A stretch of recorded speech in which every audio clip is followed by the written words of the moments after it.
Avant de commencer le débrief, j'en profite, je dis, pour répondre à cette question qui reviendra sûrement dans les commentaires. Bref, pour ceux que ça intéresse, si ça vous intéresse pas, vous passez à autre chose. Mais pour ceux que ça intéresse, effectivement, il y en a qui me posent cette question-là, me disant, ouais, Stan, est-ce que tu vas au Qatar? Est-ce que tu es au Qatar et tout? La vérité, c'est que je ne suis pas au Qatar. Et c'est vrai que vous avez eu l'occasion de me voir voyager ces derniers temps, d'aller à la Coupe d'Afrique au Cameroun, d'aller à la Coupe d'Afrique en Égypte, de faire le Sénégal-Brésil à Singapour. Bref, j'ai eu même la finale de l'Europa League à Bakou en Azerbaïdjan. J'ai eu l'occasion de faire énormément de voyages ces derniers temps à des endroits où j'aurais même jamais pensé y aller, je dis bien pour le football. Donc déjà ça c'est une chance quand même, donc ça je m'estime quand même déjà heureux d'avoir pu faire ça et privilégié aussi. Mais d'un autre côté, cette Coupe du Monde-ci au Qatar, c'est une Coupe du Monde qui coûte très très cher. La vérité, elle est là. Donc du coup, si tu fais pas partie, j'ai envie de dire, d'un organe de presse et tout, pour pouvoir y aller et puis produire le travail que je produis. C'est-à-dire que moi, je suis pas un supporter. Je vais pas juste pour aller au match, regarder le match, sortir tranquillement et puis vivre ma vie, tu vois. Moi, je vais au match, je regarde le match, après je suis dans le rush, c'est-à-dire je dois courir rapidement pour rentrer, pour filmer, pour publier en ligne parce que les gens attendent le débrief et tout. Vous avez vu lors de la dernière Coupe d'Afrique même, à un moment donné, je suis tombé malade, tu es fatigué, à un moment donné, tu cours à gauche et à droite d'un stade à un autre. C'est pas simple. En plus, tu es seul. Donc, du coup, en termes de contenu et de création, tu as beaucoup plus d'efforts à faire. C'est pas comme si j'avais un caméraman, un monteur, etc. et tout avec moi. Donc, du coup, ça fait que pour cette Coupe du Monde-ci, en tout cas pour le moment, j'ai pris la décision de rester tranquillement, de faire mes débriefs, de vous offrir le maximum de contenu, je dis bien, possible. J'espère que vous allez apprécier. J'espère que vous serez là pour soutenir. Et voilà. Et puis après, si avec un peu de chance au courant de la compétition, il y a, je sais pas, un sponsorship ou quelque chose qui vient et qui me permet, je dis, d'aller assister à la Coupe du Monde, j'irai avec beaucoup de plaisir. Sinon, franchement, comme j'ai l'habitude de dire, chacun son destin. J'ai eu l'occasion de faire des grosses compétitions. Celle-là, c'était peut-être la première Coupe du Monde. J'avais vraiment peut-être l'occasion d'y aller. Ça ne s'est pas fait, mais je garde espoir que si c'est pas maintenant, ce sera la prochaine en 2026. Sinon, ce sera en 2030. Bref, franchement, life goes on. Ça ne change absolument rien sur le contenu qui sera là. Et d'un autre côté même, je trouve que c'est mieux parce que moi, ça me permet d'être vraiment concentré en fait, d'être sûr que là, je peux vous donner au moins 2 débriefs par jour, tous les gros matchs, etc. Alors que quand tu es sur le terrain, c'est vrai que les gens sont contents en se disant ouais, Stan il est là-bas, il est en train de vivre le moment et tout. Mais après, moi, je reviens, j'ai perdu 10 kilos, je suis fatigué, je suis truc.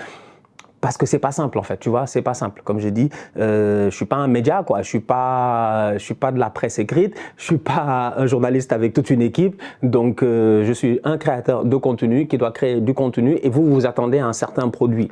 Et le produit là, je le comprends parce que je vous ai habitué à cela. Donc vous vous attendez à ce que le match il termine, j'attends le débrief. Ah, sur le terrain, c'est souvent difficile. Donc on va essayer de se gérer pour cette Coupe du Monde. En tout cas, je tiens à vous remercier déjà pour les messages. J'en ai reçu énormément, même sur les dernières vidéos. J'ai même reçu des messages privés d'amis qui me souhaitent bon voyage. Je leur ai dit, qui vous a dit que je pars? Qui me souhaite bon voyage? Donc, c'est juste pour dire à tout le monde, merci beaucoup d'avoir pensé à moi. Ça fait plaisir. C'est vrai que c'est une anomalie. Une Coupe du Monde sans Benzema, sans Sadio Mané, sans outsider, c'est quand même une anomalie et tout. Mais on ne sait jamais ce qui peut arriver au courant des 30 prochains jours. Donc, du coup, on va continuer à travailler, à vous enjailler.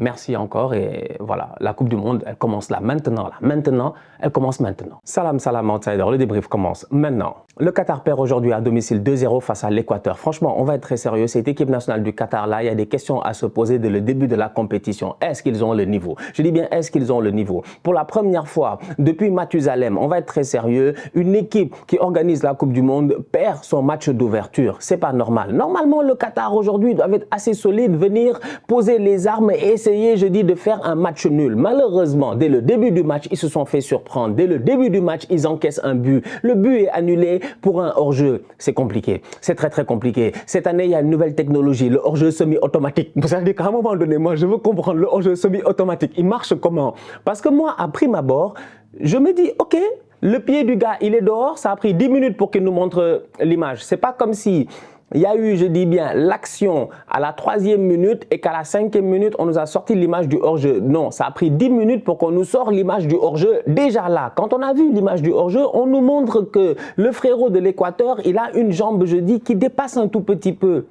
Est-ce qu'il joue le ballon? C'est la première question que je me pose. Je ne sais pas. À vous de faire l'interprétation que vous voulez. Je ne vais pas rentrer dans une polémique, je dis bien arbitrale, dès le début de la compétition. Mais à ce moment-là, sincèrement, je me suis posé 35 000 questions. Donc du coup, le Qatar, dès le début du match, ils ont, je dis, une carte survie. On remet truc à 0, c'est pas grave, c'est 0-0. Mais pendant 90 minutes, ils ne montrent rien. Ils sont pas intéressants, ils sont pas bons. Leur gardien là, Cheb, il est nul. Franchement, c'est le premier tocard de la compétition. Fallait que ce soit un joueur du Qatar. Et c'est le gardien de but du Qatar. Il est nul. Déjà sur la sortie de balle, sur le but, le premier but refusé pour les Équatoriens. Déjà sur la sortie de balle, il n'est pas rassurant. Un gardien qui n'attrape jamais de ballon. Il sort constamment, on aurait dit un boxeur. Je comprends pas. Il n'est absolument pas rassurant. Et le pire dans tout ça, c'est que des 3 gardiens ou des 2 ou des 4 qu'ils ont amenés, c'est le meilleur. Et quand le capitaine sort, c'est lui qui prend le brassard de capitaine. Je m'inquiète pour le Qatar. Non, les gars, là, c'est la Coupe du Monde, quoi. Pardon, là, c'est la Coupe du Monde. C'est la Coupe du Monde. Sincèrement, là, on n'est pas là pour rigoler. T'as vu l'Équateur, ils sont venus, et même là, ils ont été gentils, ils ont mis 2 buts. Ils auraient pu en mettre 4, ils auraient pu en mettre 5. En deuxième mi-temps, ils ont baissé le niveau, je dis bien. Ils ont, je dis bien, baissé le rythme. Ils ont été en gestion de match jusqu'à ce qu'il y ait les changements au niveau de l'Équateur. Et c'est à ce moment-là qu'on les a vus, je dis bien, essayer de revenir dans le match et d'essayer de claquer ce 3e but-là en fin de match. Mais sinon, ils ont été en gestion. Donc aujourd'hui, moi, le Qatar, je m'inquiète pour eux. Franchement, Almoez Ali, 42 buts en 90 matchs, machin, je sais pas quoi, meilleur buteur de... Ça rigole plus là, ça rigole plus, c'est difficile en fait, c'est vraiment, j'ai regardé le match aujourd'hui, calmement tu regardes le boy Afif là, la seule frappe où il doit claquer la frappe là, il m'envoie les frappes en l'air, une équipe où toutes les frappes elles sont là-bas, je dis bien, toutes les frappes ont atterri à Dubaï, c'est pas normal. Quand ils sont à Dubaï, ils voient des ballons, ils tombent comme ça, ils comprennent pas. Non, franchement, pardonnez-moi, je suis désolé, mais la performance du Qatar a été insuffisante. L'équipe nationale du Qatar, entraînée par Félix Sanchez, franchement, on va être très sérieux, il a une tête déjà la Tenag. Le Tenag là, le Tenag du Bendo, il est là-bas, il est posé, il a été stressé. Tout le match, il a été stressé. Il a été très très stressé. Le Qatar était sur une série de 4 matchs sans défaite. Ils ont joué des adversaires quand même, normalement, voilà, c'est pas des adversaires de haut calibre, pas mal d'Amérique centrale et d'Amérique du Sud. Ils se sont préparés pour ce match-là face à l'Équateur. Donc Félix Sanchez, je pense que dans sa tête, il pensait qu'il allait gagner. Franchement, je pense qu'il pensait qu'il allait gagner. Parce que le Qatar, quand ils arrivent dans ce match-là, ils ont battu l'Albanie 1-0, ils ont battu le Panama 2-1, ils ont battu le Honduras 1-0, ils ont battu le Guatemala 2-0, ils ont fait match nul 2-2 face au Chili. Donc quand même, tous ces matchs amicaux-là, à un moment donné, quand tu arrives à la compétition et que tu sais que tous les derniers matchs amicaux, tu t'es géré et que tu sais en plus de ça, moi c'est là où je dis que quand même les gars, ils ne se gèrent pas. Parce qu'aujourd'hui, ils nous ont rien montré d'intéressant, comme je dis, à part dans les 10 dernières minutes où ils ont essayé de sortir un tout petit peu. Mais mis à part ça, très décevant cette équipe du Qatar. Une équipe, ils sont ensemble depuis le mois de juin. Une équipe, depuis le mois de juin, ils sont en rassemblement. Tout le monde s'est retrouvé la semaine passée. Franchement, on va être très sérieux. Les Qataris, ça fait juin, juillet, je ne sais même pas. Depuis l'été, ils sont ensemble. Depuis l'été, ils sont ensemble. Ils s'entraînent ensemble. C'est un groupe qui vit ensemble. Ça profite des trêves internationales. Ça maximise les matchs amicaux. Ils sont, je dis bien, un groupe qui est censé être soudé. Une certaine osmose. Donc, je m'attendais à ce que sur le terrain, je vois cela. Malheureusement, je n'ai pas vu cela. Et c'est passé à travers une défense médiocre. Autant le gardien, il est nul, mais autant les défenseurs, faut en parler. Le positionnement, ils ont failli me rendre fou. En fait, sincèrement, les gars, pardon. Mais là, on est sérieux. Là, je vous l'ai dit, c'est la Coupe du Monde. On n'est pas là pour vous pardonner. On ne va pas traiter quand même ici des gars en championnat chaque semaine de tocard. Et puis, parce que c'est le Qatar, on ne va pas les traiter de tocard. C'est quoi ces alignements défensifs? Ils sont 5. Ils sont 5. 1, 2, 3 là. 1, 2, 3. Estupiñán, il passe. Ils sont 5. 5, je dis bien, le latéral droit de l'Équateur, il s'est fait plaisir. Il passait son temps, je dis bien, à plonger derrière. Tu vois la ligne de 5, tu vois le surnom offensif de 6 des Équatoriens. Tu sens réellement aujourd'hui que le coach de l'Équateur est venu avec un plan de match clair. On va poser le pied sur le ballon, mais au-delà de cela, on va leur mettre la pression. Et vu que peut-être les Qataris ont été, peut-être l'événement aussi, tu vois, c'est l'émir est là, tout le monde est là, première Coupe du Monde dans le golf, tout ça, il y a peut-être beaucoup de pression. Tu sens que la pression peut-être les a eus. Ils n'ont jamais été capables de s'en sortir. En première mi-temps, c'est beaucoup trop facile pour l'Équateur. Plein de ballons derrière la défense, je dis bien, du Qatar, qui n'arrive pas à s'aligner, qui n'arrive pas à jouer le hors-jeu et qui n'arrive pas à contenir les attaques de l'Équateur. Et c'est là où moi, je suis un peu déçu de la part de l'Équateur, parce que l'Équateur, dans un groupe compliqué, normalement, il devait gagner ce match-là 4-0, 5-0. Parce que là, ils ont mis 2 buts. Les Néerlandais vont en mettre 5. Le Sénégal, je ne sais pas. Je vais me taire, on va voir. Mais les gars vont claquer des scores normalement face au Qatar.